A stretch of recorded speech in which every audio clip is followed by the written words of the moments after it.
Welcome to the real life show, Living with a Chronic Illness.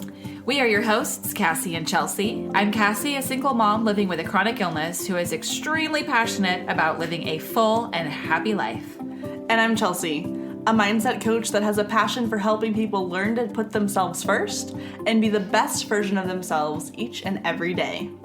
We came together to create Spoonies Unite, an uplifting community that offers resources, guidance, and support so you can live your best life while giving you the space to be yourself, be heard, and feel understood.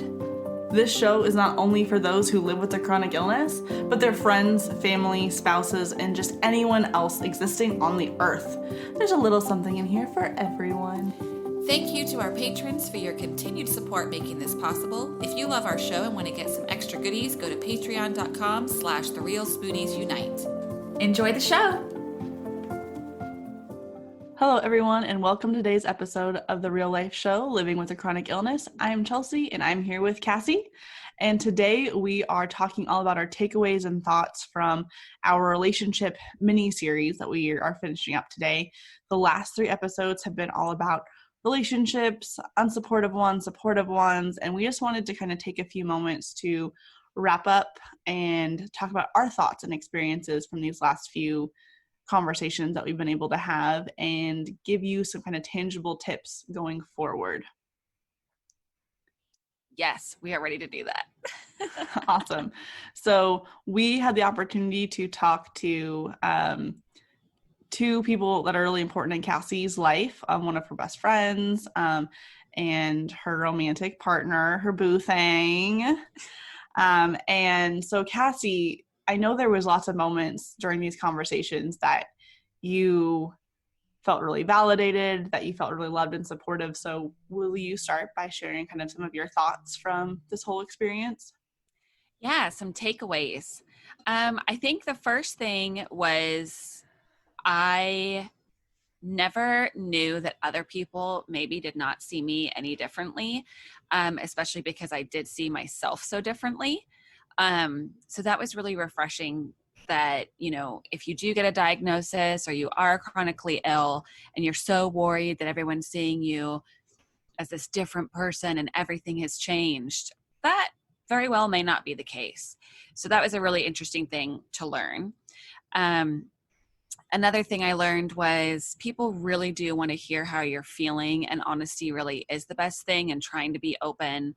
It's understandable when you want to protect yourself sometimes, and especially in maybe more social situations, you may not want to put it all out there. But when you're one-on-one in your relationships, friendships, family, romantically, more times than not, it's going to be better to just be honest and have open communication and talk about how you're feeling. And if that person isn't receptive or isn't wanting to know the truth, they may not be the right person for you.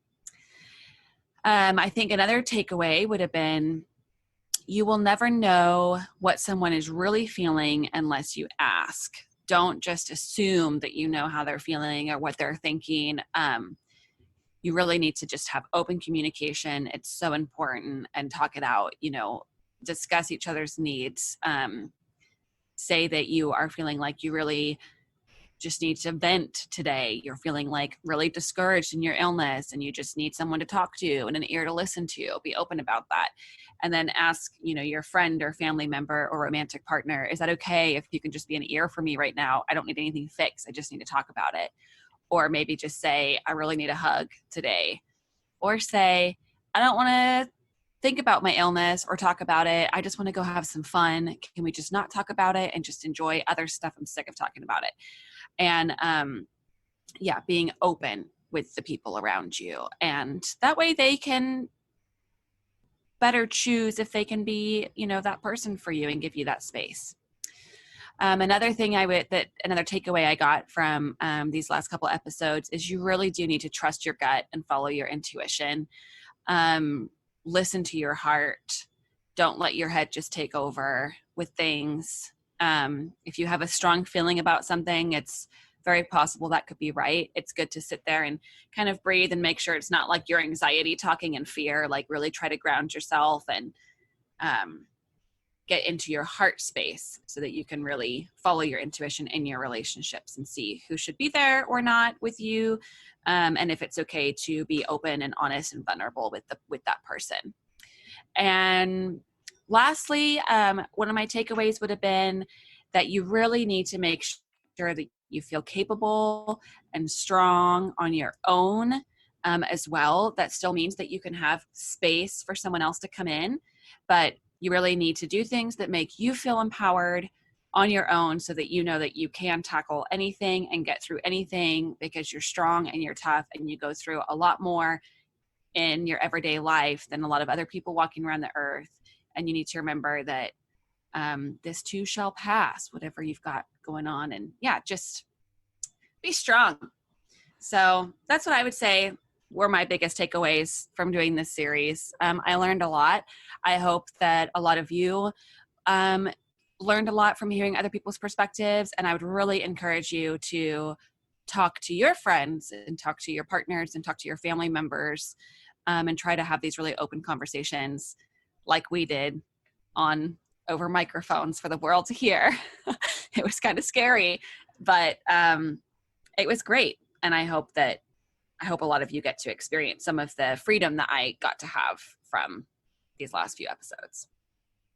It was really cool being able to sit next to you and kind of see how a lot of things that like Jess and Jamie were telling you that maybe you had taken for granted or hadn't really realized, being able to have those moments sink in. You definitely felt, well, you looked like you felt lighter afterwards. Yeah, that's a great way to put it. I definitely felt lighter. And I think that a lot of you could feel that same way from having some open discussions with your loved ones as well. And I think that that's honestly my biggest takeaway is, of course, communication is super important, but there's a lot of communication that we take for granted.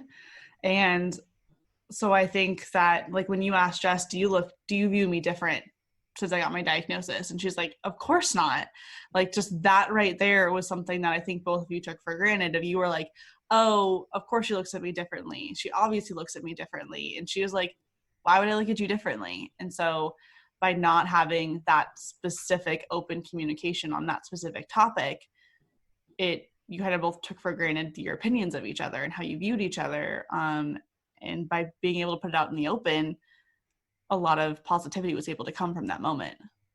Totally. So I think it's important to just make sure that you're being really, really clear. You're asking those questions.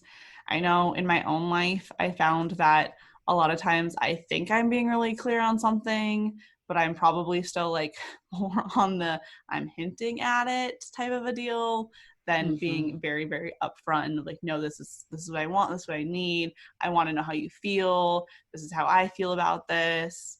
Because I think when we're not completely honest with the people closest to us, we just kind of like, it's really easy to be half honest and then to kind of assume and take for granted the rest of that honesty and make up our own stories in our own head that might not even be true. Yeah, especially if you're hinting like that, you're kind of leaving too much space open for guesswork, for people to get something wrong, trying to like find a way to meet you halfway and then like not quite knowing the pathway to get there. Yeah. But and being like, direct. I think that one of those things could be when people ask like, oh, how are you doing? Well, there's some people out there that genuinely want to know the answer to that question. And there's other people that only are saying it because they're trying to be polite, or they want to know a little bit. They don't want to know a lot. And so I think trying to figure out, well, how honest does this person want me to be? And so if you're having a conversation with a really, really close friend and they're like, well, how are you doing? Well, are they someone who wants you to be 100% brutally honest? Or are they someone that wants the half truth from you? And being able just to differentiate between those different levels of honesty can, I think, help figure out how you should respond and how you should open up and share your life with other people. Yeah, I totally agree with that. That kind of makes me think too that with these relationships, family, friendship, romantically, there's a lot of value in knowing what your non-negotiables are, what your boundaries are going to be for like your friendships and what you're willing to tolerate from other people or not tolerate. I mean, if you know that you're surrounded by a lot of people who really don't want to know the truth a lot about how you're feeling and that makes them uncomfortable. I mean, is that like the healthiest environment for you to be feeling comfortable and confident in your life, living with what you have to live with every day? Or do you need to maybe go out there and find other people that are going to make you feel capable and strong and make you feel whole with this illness, right? Don't you think? Yeah, I mean, that makes a lot of sense for me and really resonates with me because I've spoken a little bit how there are moments where I suffer with anxiety, and I am very fortunate that my anxiety tends to be more on the like very mild side. It doesn't bother me too much, but there are moments. And so there's times when I'm having a higher level of anxiety and someone asks me, well, how are you doing? And like the honest answer is not good at all. I'm kind of freaking out inside my own head for whatever reason. And then the answer that I give a lot is, I'm fine. I'm good. And so it's like, well, like, who do I need to be honest with that person? Does that person actually care? Or is that someone that I can be a little bit more upfront of like, no, I'm not good right now. And so I think that really can fit for anyone that's going through anything, whether it be health problems, mental health, or just maybe you're just having a really bad day. Mm-hmm. I totally agree. But yeah. So basically, both of our biggest takeaways have to do with communicating your needs to the people around you, the people that are important to you, your friends, your family, your partners, your coworkers, potentially. I mean, anyone that is going to be interacting with you on a daily basis, weekly basis, at any point in time, really, you need to kind of be able to communicate with those people and be able to find a way for them to communicate back to you as well. You got to be able to listen and speak equally. Absolutely. That's great. Yeah, you definitely need to like listen to other people. And I think that you, even with listening to you, you really need to believe the people that are in your life, the people who want to be there. Um, even though you have your own assumptions or your own perspectives on what you think that they might be feeling, like sometimes you do need to just like get rid of all of that, your own little filter, and just believe what they're saying right in front of you. If they want to be there, they want to be there. Yeah. And I think that everyone has their own look on the world, own look, their own perspective, their own reality, and they're going to view whatever you're going through their lens of like the way that they approach their life, which may be completely different than the way you approach your life, which we talked about a lot in the first episode of the series, with talking about kind of not feeling supported, maybe feeling a little bit abandoned. And that doesn't necessarily mean that their perspective is wrong. It's just different from yours. And so then you as an individual have to decide, well, is this a relationship I even want to have to communicate with? Or how can we find kind of a middle ground where we both can kind of feel a little supported without having to feel like we're constantly battling to change everyone's minds? Mm-hmm. Yeah. Well said. So basically, when it comes to communicating, we have a few steps that we recommend you take that we found to be helpful. And step one is you can't tell people what you want or what you need from them if you don't know what it is you want or you need first. So you got to go inward, you got to do some self-reflection, and you've got to figure out what it is that you want or what you need from certain individuals in your life. Absolutely. Yeah, you can't expect someone to know what you need if you don't know, and you can't ask for it if you don't know. So do some journaling, do some meditating, you know, Even talk it just, out with someone that you love, maybe, or not. Maybe yeah, don't talk it out. Just reflect within yourself I know for me, what so you need to do for your process. there's moments that if I am talking to someone and they're maybe not responding the way that I want, or maybe it's a day where it's just like, man, I could just really use a hug right now. Well, have I asked for a hug? And I know there's this whole like dialogue in your head that's like, well, I just want them to know. I just want them to just to know that I need a hug in this situation. Because you're like, I don't want to have to ask. I just want someone to give it to me. Well, that's all well and good, but you sitting there being like trying to will someone to give you what you need without telling them that's what you need, it's not going to help you. And the more you can figure out, okay, I need this in this situation, you can communicate that to the people around you. And then there's this beautiful thing where they start to learn. So like if you, after having a bad day, or maybe you're having a flare up, if you do need a hug, if that's the best thing that they can do to help you in that moment is just to give you a little bit of love and physical contact and support, we'll start asking for it. And then they're going to start to probably notice if they really care, which if they're in your life, they probably really do care. They'll notice those patterns. And then when they come up, they'll be able to do it without asking. Mm-hmm. But you got to ask first. You got to lay the groundwork for that to build. It's like school. You don't know how to do math right away. You got to learn it first, and then it becomes more automatic. Mm-hmm. Yeah. So then, and also know that your needs can change. Like maybe for a while you need a hug when you're having a bad day, and then maybe down the road it's you need some time by yourself away from other people. And that's okay. You don't have to stay the exact same. We all evolve. We all change. We're all influenced by the world around us. So just know that your needs can change, and you can always communicate those changing needs to other people too. Yeah. Yep. And then you gotta tell them. You gotta tell the person. And in my experience, I think when I'm communicating, so like when I tell my fiance, "Oh, this is what I need from you," I think I'm being really clear. And I'm not, because there's a lot of assuming on my part that like he's thinking the same way that I am, and no one thinks the same way. And so I think making sure that you're having this open dialogue back and forth of being like, okay, this is what I need, and being incredibly specific, and not leaving any room for guesswork. Yeah, totally. And then sometimes like maybe your loved one will call you out on certain things. Like you were saying there, Chelsea, how you were like, sometimes I think I'm being clear, but I'm kind of assuming. I mean, I feel like I'm pretty like confident most of the time and can like talk about my feelings and, you know, stuff like that and kind of put it out there. But I was like called out a little bit last night on the phone, talking to my little sweetie, and he said something about how he's like, you know, I can just tell that sometimes you're like insecure about like the things you say, or that you're worried that I don't want to hear what you have to say, or that I'm going to think it's like lame or not funny. And he's like, I want to hear everything you have to say, and I'm not going anywhere. And even if it is like the smallest, silliest thing, I want you to share it with me. Like, I want to be part of all that.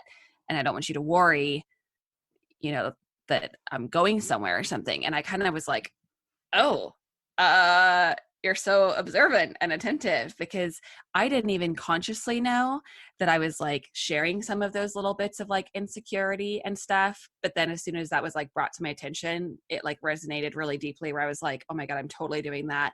This is like a past pattern. I want to be conscious of it. I want to get rid of it. And so that kind of goes into how you said, like, if you have some positive groundwork, maybe these loved ones who are attentive and care and are observant can recognize these things in you, and you can have these open discussions where they can like say something like that to you. And, you know, your fiance can say like, I don't know what you're talking about, Chelsea. What do you want from me? You're saying it clearly, but I still am not getting it, you know? And yeah, again, that goes into just like believing the person in front of you too, and trying to be clear and direct and open.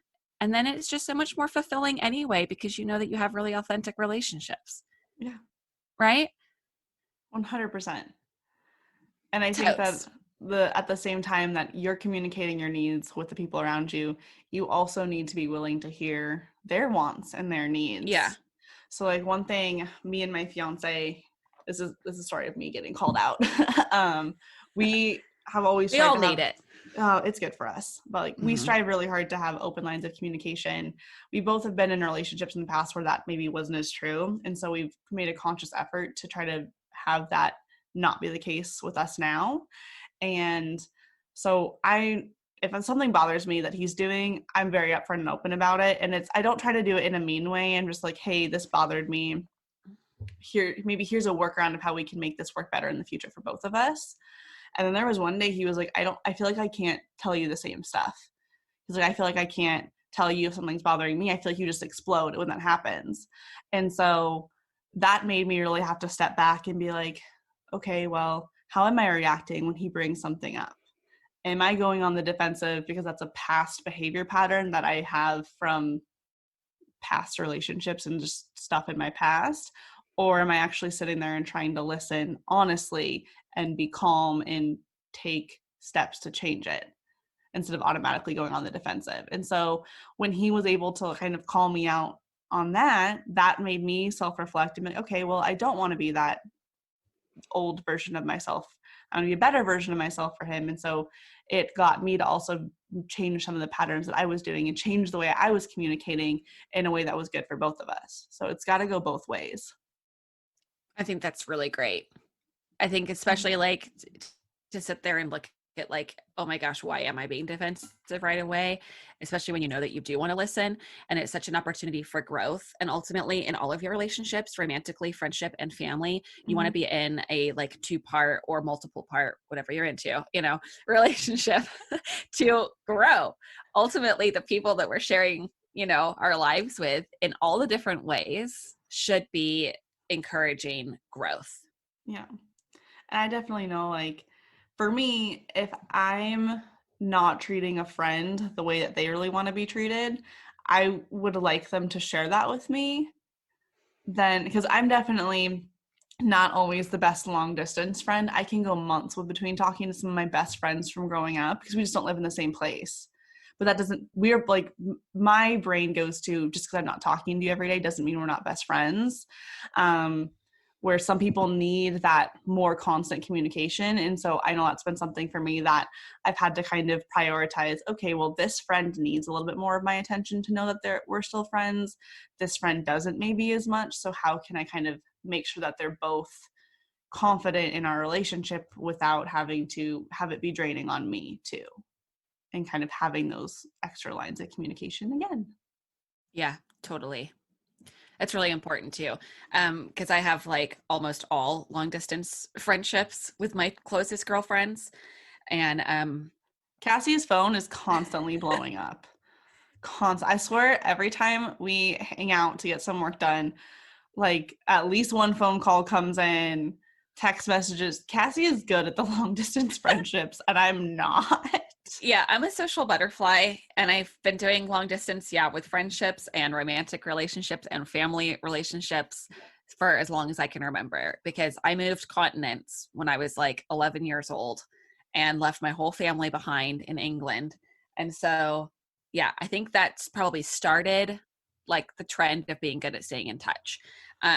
Even though I wasn't like always great at staying in touch with family, I was like a preteen, I was a tween. What can you do? But I was like pen paling it back in the day, handwritten notes and all that.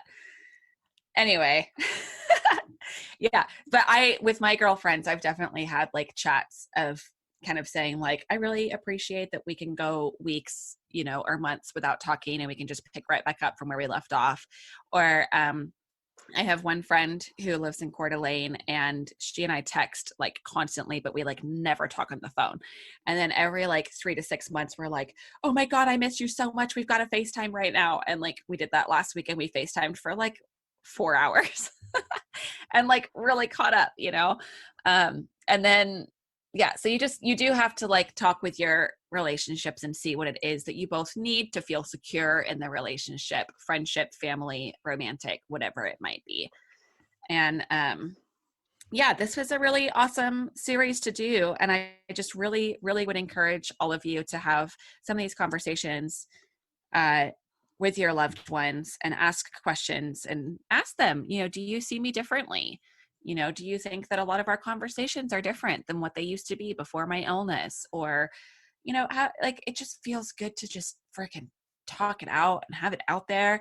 And then assumptions that you took on, maybe you can see that that was you. That's not about them, that you did that, and maybe be able to let it go. Or if they say, yeah, things are a lot different, but I'm okay with it, and I love what our life is now, or our relationship is now, or our friendship is now, then you can kind of drop the guilt of like, they miss the old me, they want the old me.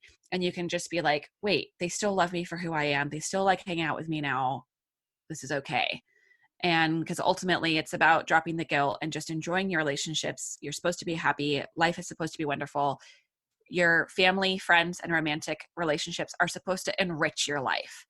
So sometimes you got to put a little work in and put a little trust in, a little believing, a little love.